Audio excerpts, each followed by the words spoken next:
Hey, all you beautiful ethic cuties and the 40% of you who have still not subscribed to the Ethicsverse, welcome to the coolest place to be every Thursday at noon Eastern. I got a real treat for you today. We're talking about AI guardrails, and we're going to do a deep dive on implementation roadmaps and governance frameworks. So this is a topic you are all going to absolutely love. If this is anything like the last session we had with these guys, there's going to be 10,000 freaking emojis. I just know it. I am coming at you live and direct from the Ethico Company Summit. So we got everybody in town in a record-breaking year. Thank you all for your support this year. We've done a lot to revolutionize our company and to change things. And some more good news. Drop your LinkedIn URL in the chat, of course, because your network's not big enough. Neither is your net worth. So connect with someone today and take advantage of this, amazing resource we have in this community that we're all a part of and we're all building. I got some big goals for next year. I want to double the Ethicsverse next year. So it's going to take all of us spreading the word about it to build this network out, to add more touch points and nodes for us to take advantage of and to learn from and so forth. So good news, great new news. Round of applause for Joa. Joa is the one who makes all of this possible. The Ethicsverse, he does all the planning for it, and he just got us accredited with the Compliance Certification Board. So it's going to make your CEUs way easier to get. So round of applause for Joa. If you guys like the Ethicsverse, then you should have a poster of Joa either on the wall or maybe even above your bed. I don't know. But he is the absolute man. Speaking of the man, we're going to be giving away this book from my good friend Adam Balfour. If you have not read this book yet, you absolutely should.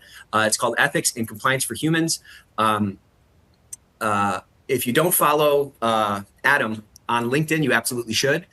He puts out great content every single week. He's really kind of a forward thinker, and his book really captures a lot of his, his musings, okay? Ethics and compliance is a human business. At the end of the day, we all have software, we all have tools, we all have processes, policies, all that kind of stuff.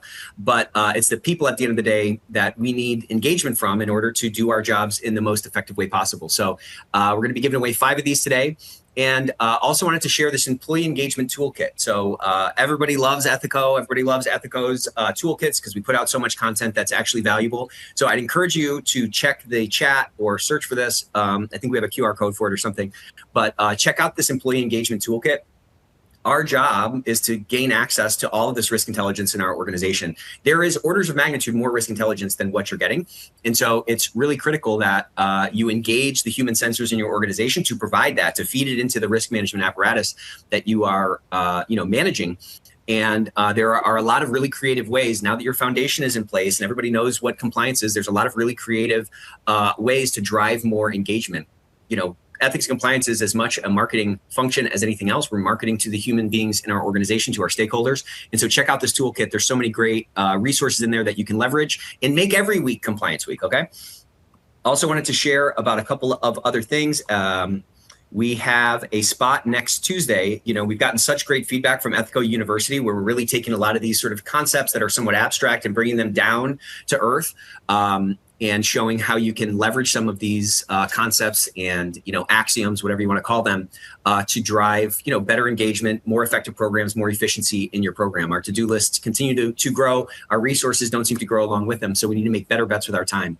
And so one of the biggest challenges we all have in getting that participation and getting that engagement from the workforce is this fear of retaliation. Every human being is wired to some degree for self-preservation, and that self-preservation, it creates a wall and creates a moat around them to share the risk intelligence that well-intending people in ethics and compliance, for example, want to hear so that they can fix the business and they can drive more value to the bottom line. So next Tuesday, save your spot at noon Eastern, of course, December 16th. We are going to be talking about retaliation and how to avoid some of those pitfalls. We have a solution set. If you think retaliation is a problem in your organization, it is. It's a problem in every single organization. So there's some really smart ways that we're seeing clients attack this problem with, targeted campaigns and targeted initiatives to really send a tangible signal to the employee base that retaliation doesn't stand here, that we're going to be taking steps to root that out. It's really the biggest thing you can do to drive the effectiveness of your program forward and bring more people into the fold, right? Again, you can't fight this battle by yourself. You need the participation of the workforce. So we have an employee engagement solution set that you'll get 25% off of if you mention Ethico, or you mention that you love Ethico, or you say that you're an Ethicutie, whatever. 25% off on that. We'll be dropping that in here. All right, let's get a massive welcome to the one and only Evie. How's it going, Evie? Welcome back to the Ethicsverse. How's it going? Thank you so much for having us back on. I'm super excited at the end of the year. So this is my fourth appearance of this past year. Okay. So I hope to double it next year. I don't know if that's possible, but we got to come up. Let's see how you do today. We'll have to see how today goes. With some good topics. Well, so thank you. It's been my pleasure coming here. I do want to say thank you for being such a great public servant and providing this great opportunity for many compliance professionals to learn. And I speak about this often. It's a great way to learn. It's a great way to connect. And it's a great way to collect those CEUs. As in my fashion, I always give something away when I come on board. So today, I am going to be giving away my Let's Talk About Whatever Compliance cube. So I will select 5 people from the pool of attendees who comment great comments, who provide us with a lot of emojis. I'm shopping for emojis here. Great comments and great compliments. Compliments are currency in the Ethicsverse, okay? So Evie loves a good compliment, so keep those coming too. You might win yourself a box. And I will mail this to you, and I think it's a great way to have it on your desk and just welcome the open door kind of a conversation about ethics, compliance, integrity with your employees. And that's what we're all about. It's not only to have a good program, it's not only to have a hotline, but also the open door policy and your non-retaliation. I think it comes with it when employees feel comfortable to bring issues to you before they become big issues. That's where we want to be. But enough about that and about me. Thank you, everyone, for joining us. And I'm super excited to be here with Nick and Ryan to have a and let's AI. Yeah, we're going to be talking about AI. Let's welcome back Ryan. Ryan runs an organization called ForHumanity. We had such positive feedback about Evie and Ryan on the last session. We had to get them back. Ryan, welcome back. Good to see you, my man. Thank you. It's great to be back here. Great to be back. And you look great in a seafoam green. Ethicsverse, and with all these people who, care about what we're talking about, which isn't always the case when you're out in the marketplace. Sometimes it's profit, sometimes it's market share. And today, at least, we've got a lot of people who care about the ethical applications in that space, not just the profit, not just the profit motive. So it's nice. And for those of us in the audience who were not here on your last, time on the Ethicsverse, can you give us a little rundown of ForHumanity, what you guys do, what problem you're trying to solve? Sure. I think you bring a lot of really great resources to this space at a time where there's a lot of risk and a lot of kind of questions on how to handle that risk. The mission is very simple. It's to examine and analyze the downside risk associated with AI, algorithmic, and autonomous systems, and to mitigate as much of that risk as possible. We do that by supporting independent audit of AI systems. So like when politicians ask me, well, Ryan, what are you fighting for? It's one thing. We think there should be mandatory annual audits of all what we call AAA systems, AI, algorithmic, and autonomous systems. And we support that ecosystem by we've drafted more than 50 different certification schemes, which is a whole set of rules, implementable, actionable, and most importantly, binary rules where an independent third-party auditor can come in and say, yes, you've complied with this, or no, you have not. And so by establishing these rules and then establishing the associated training, what we're trying to do is lift up independent auditors all around the world. We work with governments and regulators to have our rules approved. And we're very close to doing that in Bermuda, Nigeria, Dubai, and the EU. So slowly but surely, we've been at this I've been doing it for almost 10 years. But as an organization, we've been sort of closing in on this over the last 3 or 4 years. And I suspect early in Q1, we'll start to have a lot of announcements of official adoptions and acceptance of the set of rules that we've drafted. So check out ForHumanity. There's a link in the chat here. He has a lot of groups that you can get involved with, and I think he has a lot of great resources. Okay, so let's just dive right into our discussion today. Our discussion is really all about kind of developing better guardrails and implementation roadmaps to, have a better governance overlay within our organization. There are myriad kind of applications for AI. The use cases are probably well beyond what any of us would imagine, even within our own companies. And as this new risk is coming into our organization, we need to be equipped to pivot, to flex, and to mitigate the associated risks in a smart way. So we had several questions from the last time these guys were on. And I want to start with you, Ryan. Several attendees were asking about creating checklists and step-by-step guides for AI implementation. This might be kind of a can of worms question, but walk us through some of ForHumanity's tenets in preparing organizations before an AI launch. What are some kind of easy or quick takeaways someone could bring to the implementation that's happening, in January that would kind of get them up that J curve, up that learning curve for that implementation to go better? So to avoid too many of the details, which are all present and all available to people, I'm going to kind of think through our table of contents. And that table of contents for any one of our certification schemes starts with, you must have experts in the room. And when we define experts, we define it in two ways. We have experts in algorithmic risk, and we have experts in ethical risk. And so these two complementary operating bodies are responsible for making sure that the organization running this particular, I'm going to use the word AAA system, AI system, okay? Excuse me, that these are being governed and run and adjudicated and complied with by people who know what they're doing. The range of expertise that you need to have in the room, let's say for algorithmic risk, is you need to have people who understand data management and governance, cleaning data, risk management, cybersecurity, data protection, bias mitigation, okay? Trust, disclosure, explainability. We dictate or drop down a list of who those experts are to get them in a room so that they can handle and adjudicate these difficult decisions. Same goes for ethics officers. These are not ethics officers for the company as a whole. That's not the world we deal with. We deal in AAA systems. So these are people who are trained in the ethical choices that occur throughout the life cycle of building, maintaining, operating, even decommissioning any AAA system. So get the experts in the room. Then we have to have top management buy in. They have duties that run from leadership and governance to resource allocation to ensuring culture. And I was thinking when you were talking about your, building that culture of anti-retaliation, one of the great ways to do that is to actually require training from the company on the whistleblower rights that all people have. Because when you step forward and say, I know you've got whistleblower rights, you know what you're also signaling to your employees?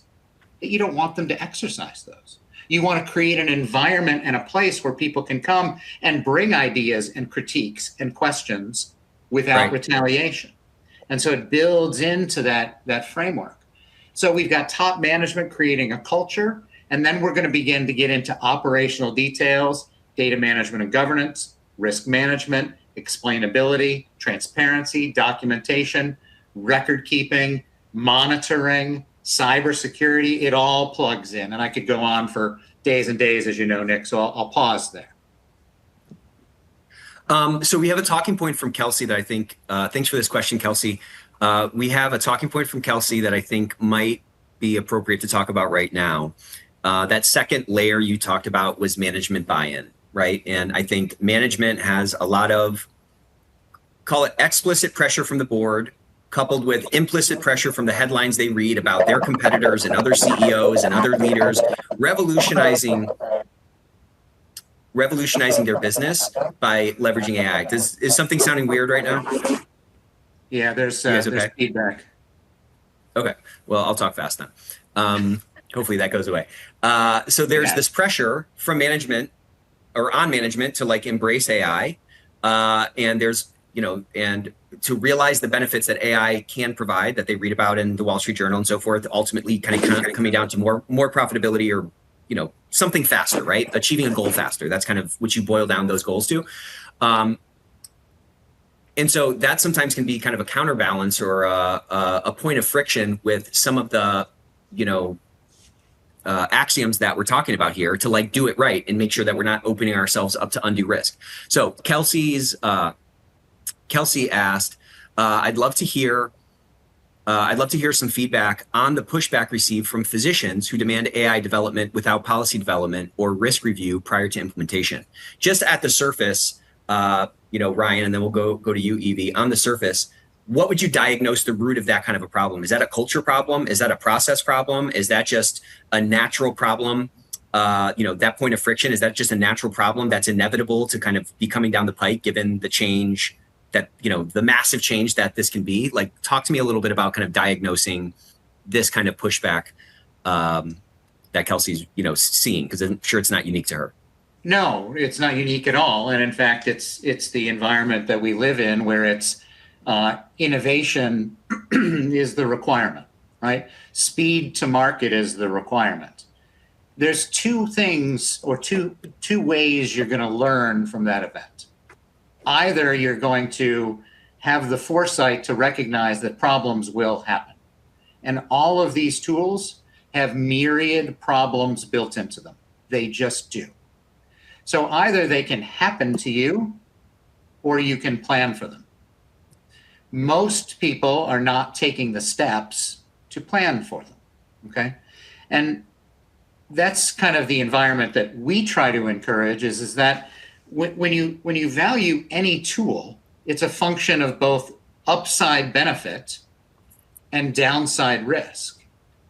Taking the time to mitigate that risk might result in even more upside benefit. Mm-hmm. It does protect your brand. It does keep you from losing trust in the marketplace.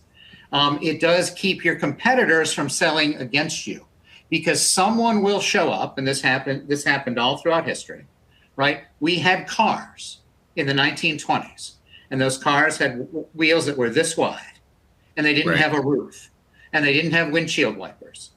And what eventually happened is someone came along and said, you know what, we should put a roof on this car. Why? Because it keeps the rain off your head, makes it easier to drive, saves you if your car tips over. Maybe we should make wider tires. And eventually your competitors begin to sell against you based on your weaknesses. So you can either manage those weaknesses and those risks, or you can let them happen to you when your cars flip over and people are killed, thrown from the car because there were no seatbelts, didn't stop fast enough because there were no anti-lock brakes. So putting in place these tools to mitigate risk from the beginning, it makes your profitability more sustainable. Right. So, I'm not trying to get off track here. Hold on. I'll come to you 1 second, Evie.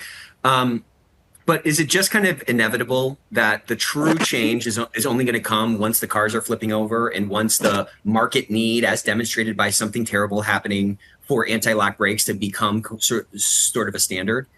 Yeah, or do you think there is some room for someone like Kelsey or somebody else who's listening and really vibing out on what you're saying to frame the issue in a bit of a different way so that we're not waiting for that sort of critical failure before we put something in place? Like, how do we go about that kind of a conversation in a compelling, influential way? Yeah, the evidence seems to dictate that we wait for the accidents and then we solve backwards, which is unfortunate and tragic, and people get hurt. The only way that you're going to manage that is to be able to do it in a cost-effective way behind the scenes that doesn't interrupt their race to market. It almost has to be like an altruistic kind of approach, like, okay, I'm the risk management person, and I'm going to do this work, and I'm going to bring it when it's all ready, and when it doesn't cost them a lot, right? When it doesn't impact their race to the marketplace. It can be implemented once it's operational. Let's put the car out without the roof on it, but next season's car has the roof, right? So it's really about trying to get buy-in, again, from that management, that you're not going to waylay them, hold them up, keep them from earning market share, hurt the business, be a roadblock to business. Instead, you're going to work alongside them to introduce your risk management, your safety features, your safety innovations in a step-by-step function with the business. What would you add to that, Evie? Thanks for that, Ryan. Great answer, by the way. Yeah, I think it's a framing issue to your point. Sorry, go ahead, Evie. No, it's all right. I just think sometimes people in positions that are focused on, getting the innovation and tools don't necessarily understand and have the knowledge of the risks. So maybe it's our job to try to find innovative ways to keep them informed and make it personal, not make it in the high level terms, because a lot of these AI terms can be over our heads. So we just need to bring it down to a human level and make them understand, and use some great examples. Like one that I hear about all the time is like with HR advice, with applications. And if you use tools, what does that do? That opens you up to litigation or possible class action and all these kind of things. So you have to find relevant use cases and continue to educate. One thing also that I would add to is, it depends to me, and this has been always my experience in introducing any kind of tool or framework into an organization, is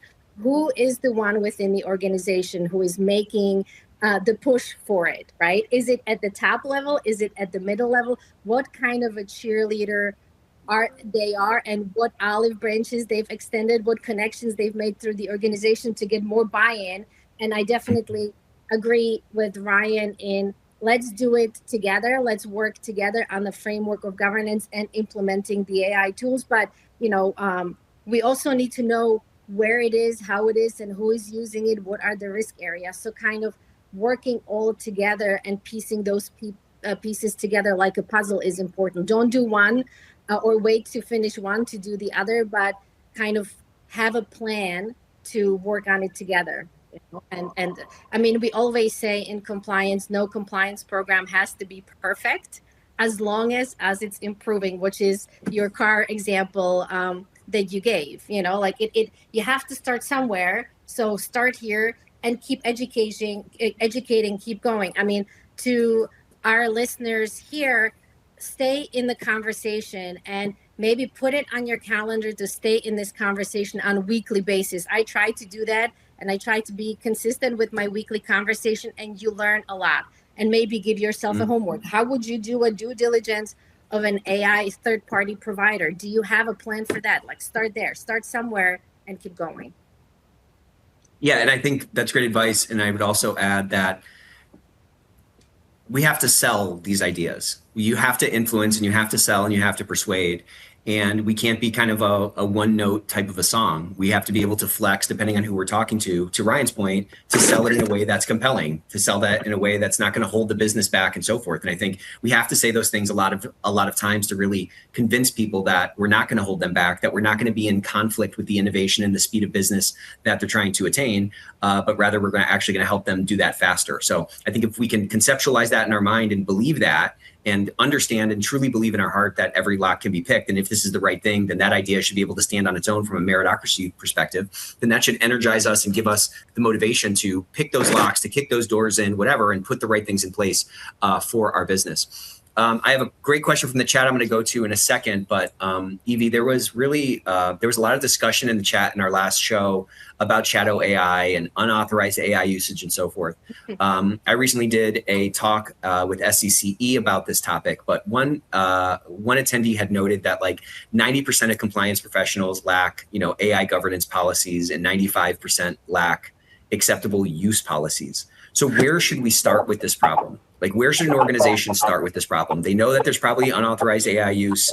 They probably don't have the right sort of governance policies or acceptable use policies in place. How do we get sort of moving on that and avoid reinforcing perhaps the stereotype that we're just going to be holding the business back and we don't get it? Right. What I would do, like I mentioned earlier, is do like an AI map, understanding where is it being used, what departments, one more versus other, prioritizing certain risks, and then getting people in the room, because the stakeholder input, not just from IT or just from HR, is important. We need various employees, and not just one level of employees. I always like to include people from various levels, the analysts, the reception. Yeah, sorry to interrupt you, Evie. We're losing the sound on you, so maybe you can take a look at that. And then, Ryan, do you have anything to add on this question as Evie gets her sound dialed in? Sure. Sorry, I'm talking my book a little bit here. And when I say book, I mean the work. Okay. We have a fully integrated approach. It's soup to nuts, which allows anyone to plug in at any area. So you could start in the middle if you want, but you have to recognize that there's going to be feedback loops up and feedback loops down. Okay. The place to start is, as I mentioned before, have those experts in the room. Because once you have those experts in the room, the person called the AAA cybersecurity lead, as we call them, well, they're going to be thinking about security issues, and they're going to be experts on that. So when you ask for a security policy, when you ask for a clean desk policy, this is already in their bag of tricks. Now, it might not be written down yet. Maybe they just joined the organization. Maybe this is a brand new startup with a new tool.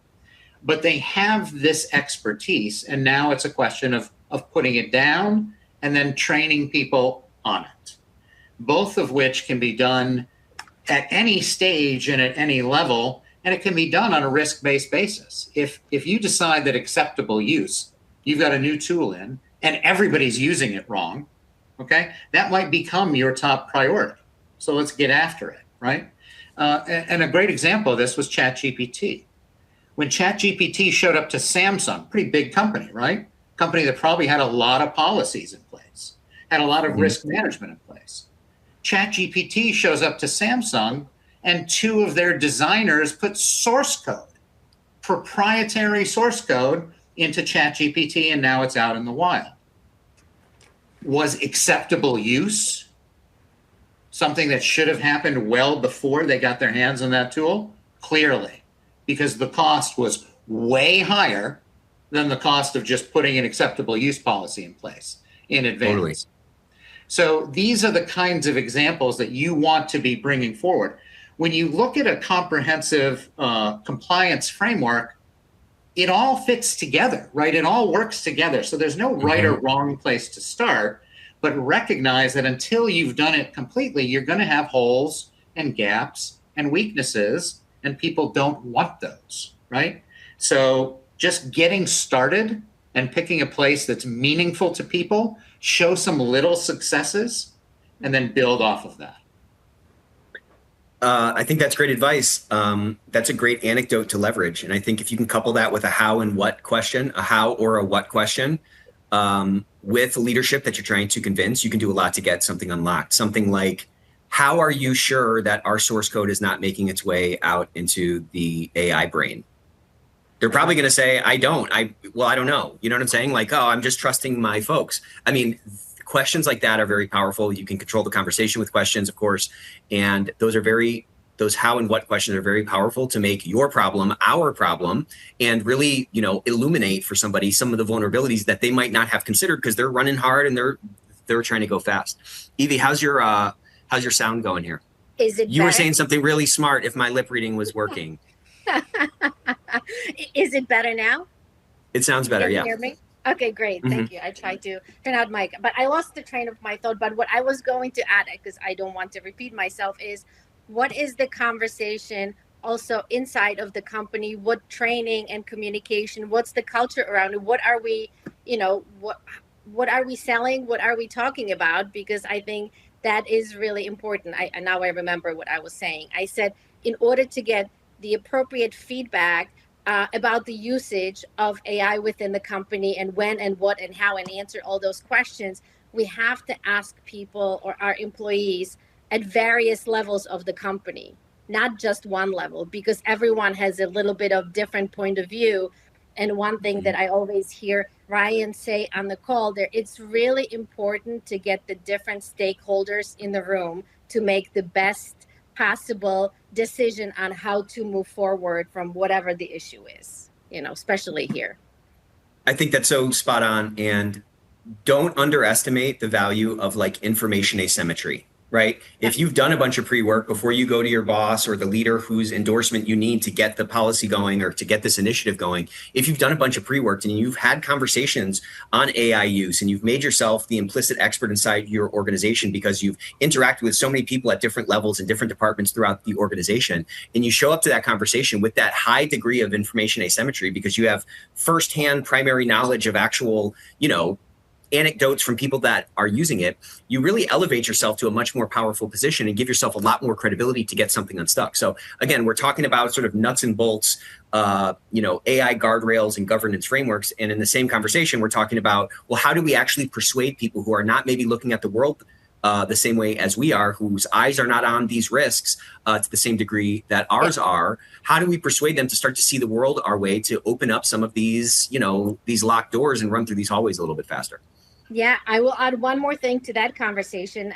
I heard recently, and to our audience, make sure that the people in the most vulnerable roles understand what the risks are and how to prevent them. So your HR with like data privacy, your finance with fraud, your operations, or in the innovation departments, you don't want to put certain kind of information into AI because of the risk of being, going public. So make sure that those people know the most on how to handle it, and don't expect them just to know, because I think a lot of times what happens is we expect that people know and they just don't. So repeat at least 7 times.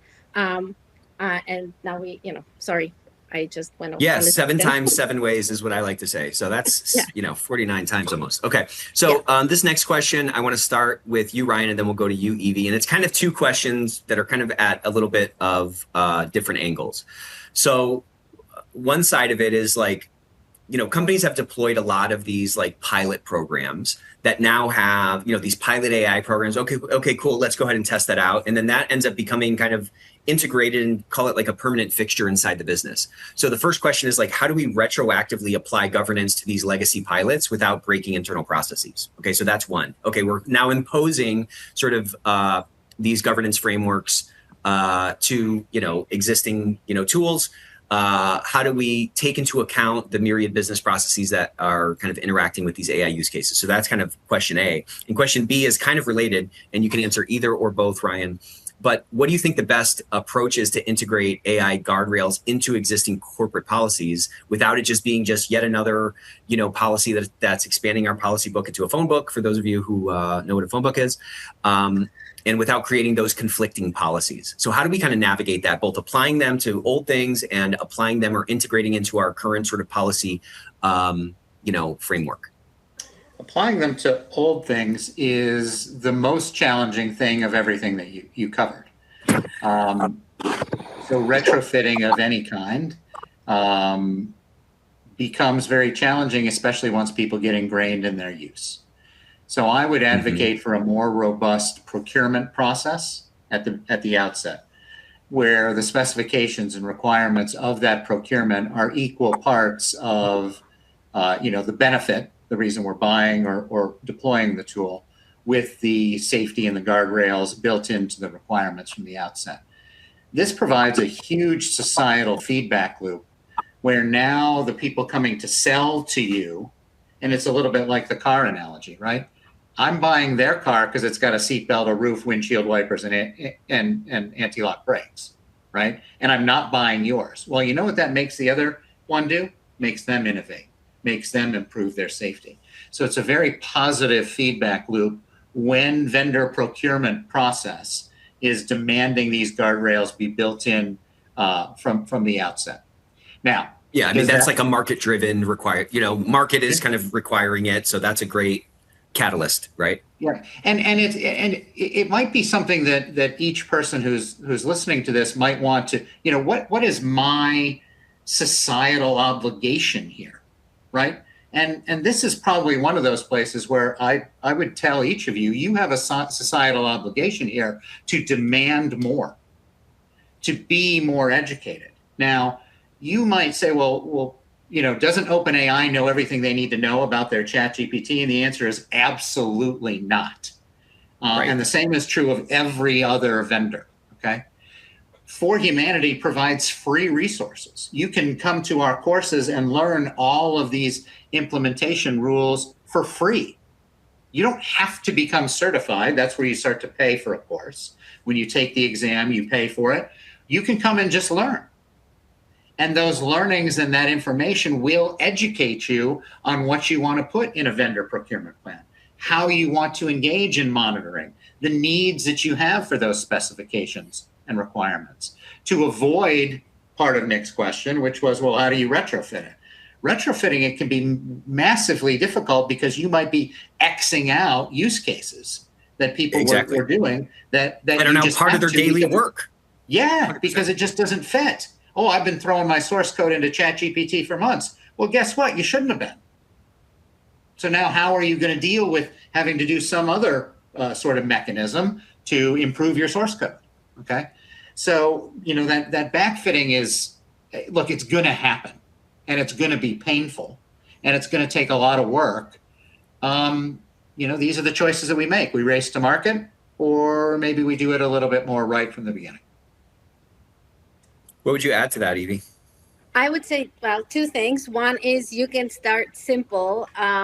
Create a vendor due diligence, AI-specific vendor due diligence form, and just ask them to complete it. I actually, for my consulting business, had a conversation this morning with an AI provider, and I said, here, please complete this form. And he said, that was the first time someone has asked me to complete it. So it still happens. If you're not doing it, create a form. If you want the form that I used, I'm happy to share, and just start there. And then number two is, even before you have your due diligence form, maybe the conversation is at your C-suite level, at your board level, providing an element of education and giving them a page, one page of things that they should consider when they're looking into AI and innovation. Like there's certain criteria that should be met, or at least they should be aware and understand the risk, right? Because I feel like right now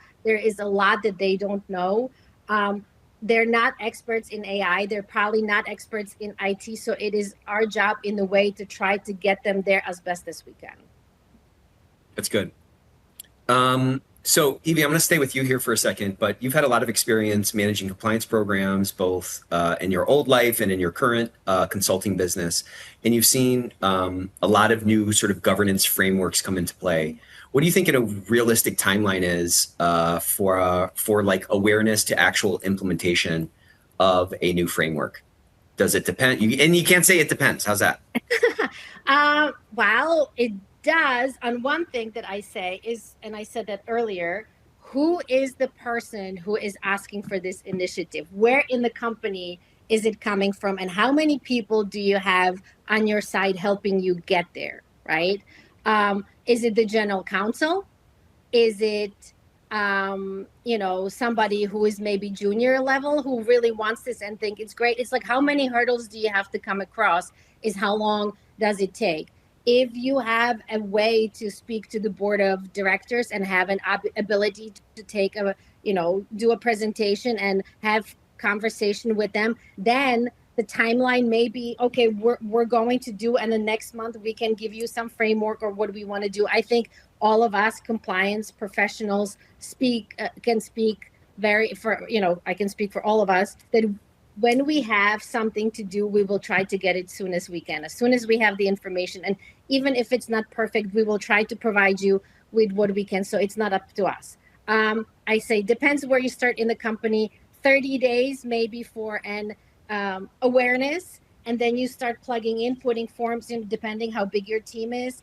I would say within 6 months, that's a great amount of time where it's reasonable to do a lot of different things in the implementation.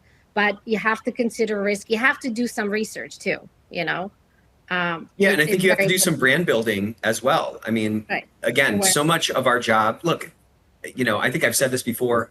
I thought magically when I became a father, my children would listen to me. And magically when I became a CEO, people would hang on my word and they would do whatever I say. That doesn't exist. There's no such thing as sort of positional power. The power is really relational power, And that is, I think, a very freeing place to be, because a lot of us feel this thing where we're like, man, if I just had a title, or if I just had, this right influence, or somebody sort of knighted me appropriately, then everybody would listen to me.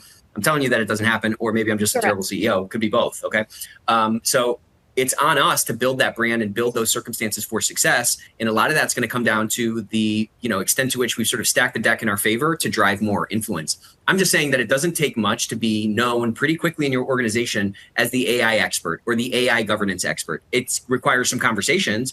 It requires a curious mind. It requires, like you said, research and interaction points with other people. But if you can lay some of that groundwork about AI and be known within your company, which again, you can do very quickly if you, intentionally have, conversations with folks. If you can be known as that person, that really kind of puts a lot of, money in the bank, so to speak, from a credibility perspective when you want to push those initiatives forward. So again, I'm just saying all this to kind of encourage us all that, like, if you feel like you don't have power, or you feel like people don't listen to you, welcome to the club. And also you can change that with a little bit of intentionality. That's not a glass ceiling. That's not a prison that you're actually locked in. You can change those walls. Okay, Ryan, I want to go to you, because I'd love to hear your perspective on this question, just, with respect to timeline going from building awareness to driving implementation. It's always longer than you think. How about we start there? That's good. And that even goes, true for me. When I first wrote about independent audit of AI systems, if you'd asked me where we'd be in the first quarter of 2026, I'd say, 10 to 20% of audits that needed to be done would be getting done. We're not even at zero. We're not even ready to do the first audits yet. And that's the difficult and the challenge of trying to look out 5-10 years and figure out what you need to put in place. Implementation always takes longer, because you always have to include training with that implementation. And people always seem to kind of miss this step because it's two different jobs. I might be the implementer, but then somebody else is going to do the training. And I don't think about that implementation in the context of training at the time that I need to, where I might have even saved some time and saved some steps if I combine the two together as I was going. We see this even when we draft our own certification schemes. The beautiful thing about what we build with a certification scheme is we have these line-by-line rules. Well, you know what those line-by-line rules turn into? They turn into your curriculum that you're teaching. And so we're able to quickly move from drafting a certification scheme to teaching that scheme, because we're building the curriculum as we go. And you're looking at it holistically, not just in a serial kind of fashion. Yeah. That's right. And you have an awareness of those around you and what they're going to need with that implementation. When I implement something new, how does that impact monitoring? How does that impact quality control? How does that impact data management and governance? How does that impact training? If you have the awareness of that, then you're building things, learning objectives for the trainer. You're building that input for the monitoring person. So you can accelerate all your processes with not having a siloed approach, but having a more holistic approach. You don't have to know everything, okay? You don't have to know all the details of everything, but you do need to know your integration points. And if you do that, then you're already a step ahead of everybody else. It's kind of bringing mise en place kind of cooking to program building. It's like, I have to see around the curve. If I cut all my onions and I get all my stuff prepped before I start cooking, I can always cook a lot faster. That doesn't mean that there's not little changes along the way where you're putting an extra pinch of salt in or whatever. But again, having that holistic view versus just kind of going step by step, you can really save a lot of time. There's a great comment from Cheryl Chang, 1,000 points for Cheryl Chang based on the quality of this comment. Depending on the size of your organization, if you don't have an acceptable use policy and the company wants to deploy AI in a hurry, a quick and temporary solution might be to draft an attestation form to be signed by all employees who would be using AI. So smart. It would outline the risks and set some guidelines about how AI is allowed to be used. Employees would have to acknowledge and sign that form. I think that's a great idea. And I think in doing that, it would force us to really make sure that our policy is based, and I'd love to hear your feedback on this if it's complementary and in agreement with me, just kidding. It should be based on actual principles that can apply to different situations and different use cases. If we're rolling out policies or we're rolling out a governance framework that's not truly principle-based, then we're just going to be playing whack-a-mole. That's just going to be a bunch of addendums or a bunch of addenda and a bunch of, added, clauses to these policies. So I think, again, back to Ryan's most recent point, and frankly, what Evie was saying a couple minutes ago, the more work we can pull forward, the more of a holistic view we can take, the better equipped we are to kind of see around that curve. But I love this idea from Cheryl. Let's get a round of applause for Cheryl. That's really good. Thank you, Cheryl. Yeah, I would also were you going to say something, Evie?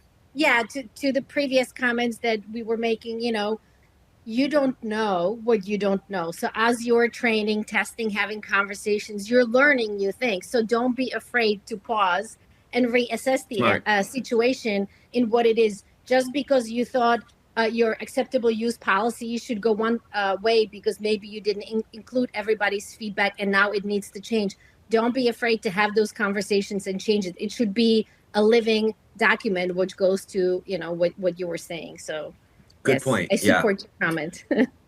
So we're at almost 5,000 emojis. We still got 15 minutes left. We still have 25% left, and we're already at almost 5,000. That's phenomenal. I got another great question here, if I do say so myself. So let's think about this whole question or this whole conversation from the 3 lines of defense model. Where in your mind, Evie and then Ryan, does AI governance sit? You think it sits in legal? Is it in compliance? Is it in IT? Is it a new standalone function? Does it depend? And I'm asking all this to get to, how do we prevent the turf wars? Is it just getting the right experts in place early? Is it kind of having a coalition of people that have something to say about it? Where does it sit, and how do we avoid those turf wars in our own companies? I would say, for me, best way to handle it is having a committee and having maybe a representative from each of those groups you mentioned in the same room. I can tell you in my experience with the past company, they had a committee, but they didn't include compliance in it. They had HR and they had IT. And when we were having the conversations, and maybe at that time, their use case policy was don't use AI. Guess what happened? Everybody used AI on their phones. Nobody paid attention because it wasn't reasonable to do. So if you have committee full of stakeholders, from across the organization, you have a better chance to have a policy that's actually going to be followed. That would be my advice. Yeah, for sure. And if there are issues, they should be discussed, because everyone's going to have a little different piece of the information that will make it for that better if it's not just one department, because IT is only doing it maybe from the innovation IT kind of point of view. HR's maybe doing it only from the people, employee side point of view. And we need we need to be able to make decisions that cover the entire organization.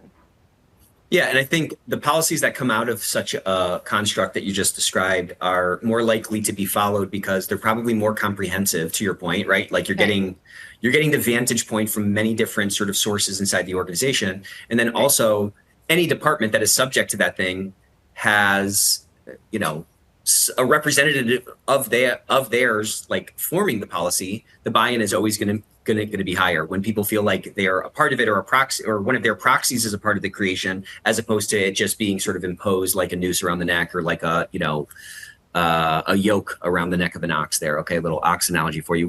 Go ahead, Evie, you got something to say there? Yeah, I was just going to say, because if you, create a policy that's only with one area of the company in mind, and it's clearly not working for the others, the next time you're going to hear about it is employee issue, a hotline call, or, exactly. Litigation. So if we can include them at the beginning, at the drafting stage of the policy, I think we're doing ourselves a favor and saving a lot of headache later. Very good. Ryan, what would you add? So just to be clear, we use a 4-line of defense model. So designers and developers, management, top management and oversight bodies, and external audit. So that's our 4 lines of defense. In that context, there are no duties specifically ascribed to the first line of defense. They can be assigned duties because they're at the coalface of development, design, maintenance, monitoring, and so on. But they have no accountability. The accountability always resides at the second line of defense, which is Algorithmic Risk Committee, Ethics Committee, the management operations level. There are duties associated with the third line of defense.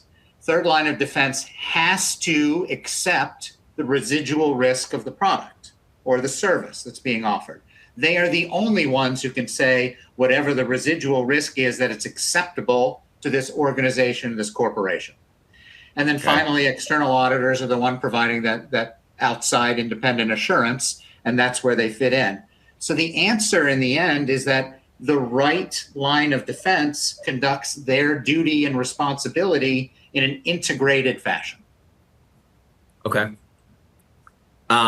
Nancy asked, thanks for this question, Nancy.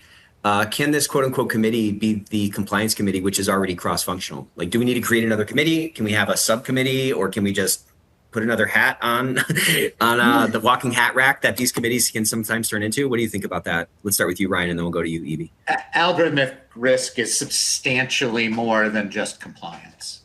So there is no chance that it starts as a compliance. This is an operating entity: data management and governance, cybersecurity, bias mitigation, data quality, information quality, UX, UI design, ethical oversight. So all of this fits into the Algorithmic Risk Committee, and one of those functions is compliance. Now, I saw a thought about an AI compliance lead. We actually call for one.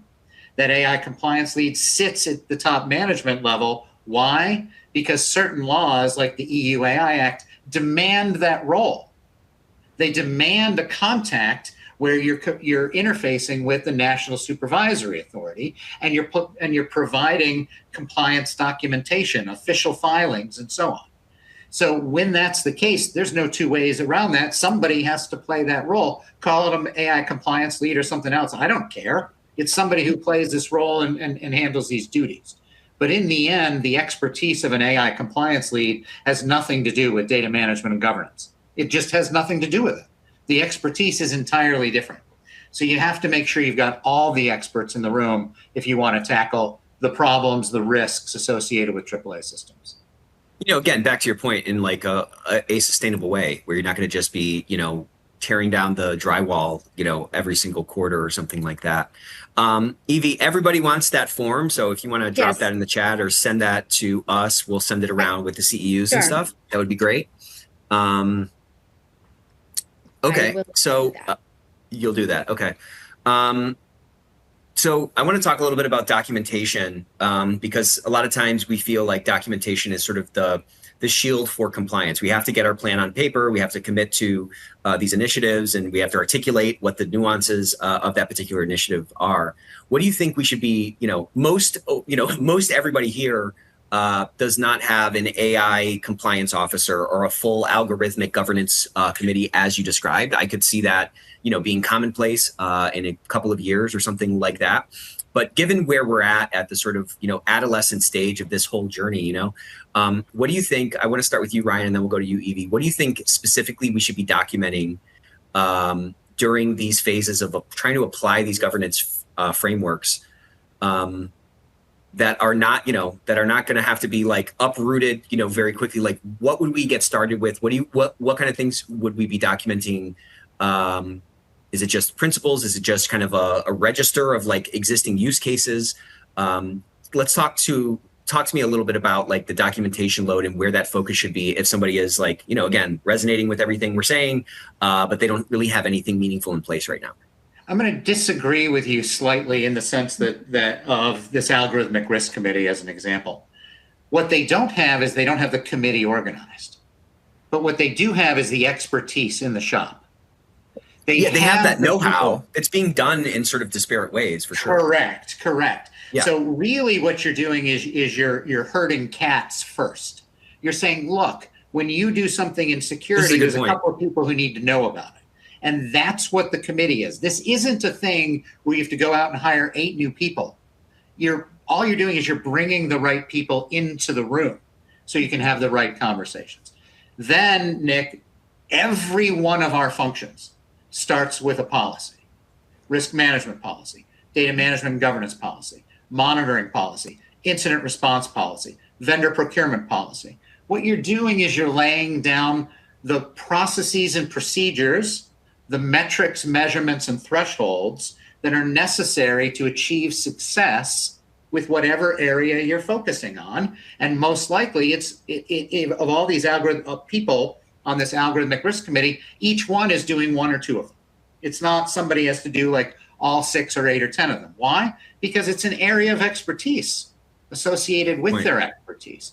Put down a policy, have a frequency of review. In other words, how often are we going to look at this? Because we may grow and change and morph, and thus we may need to alter our policy. This isn't a static document. So put down these policies and procedures to start with.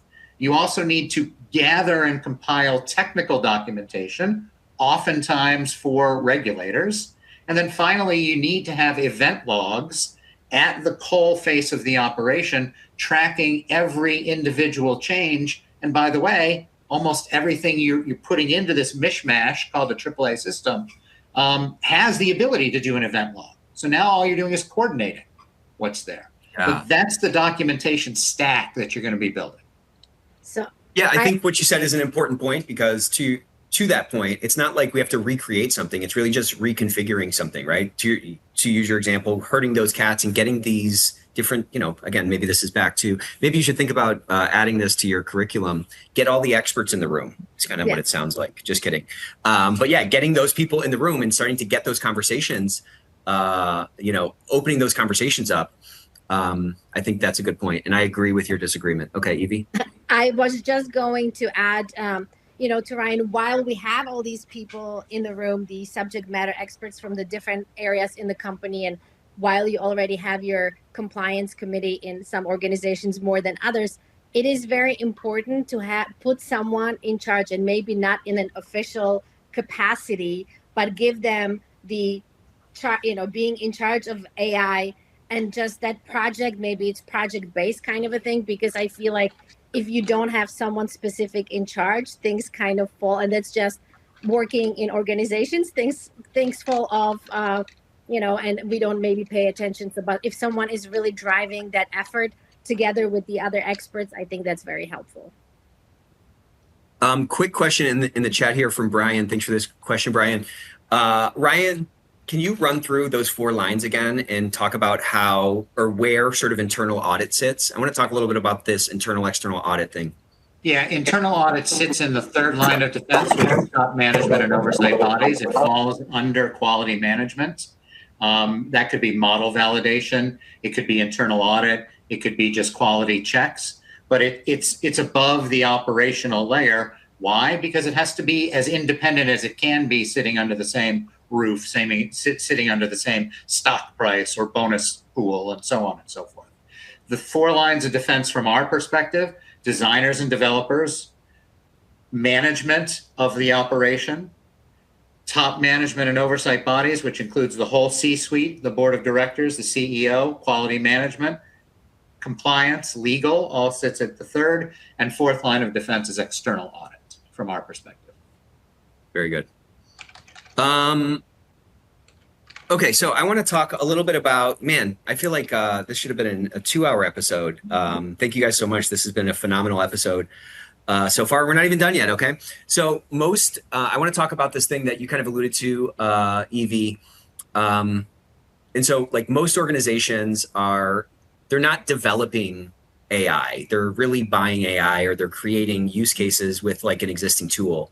You know what I'm saying? They're not like, developing it from scratch. How do you think the risk taxonomy changes when we're dealing with, a black box vendor who won't share their training data? Because guess what? They're probably just freaking plugging into ChatGPT, okay? Like, how do we deal with that kind of a situation when we're not controlling or doing the model testing ourselves, or we're not building this kind of a tool for scratch? How does that sort of risk taxonomy change in that scenario? I say education. Educate your, operations people, educate your procurement people, start expecting better from your vendors.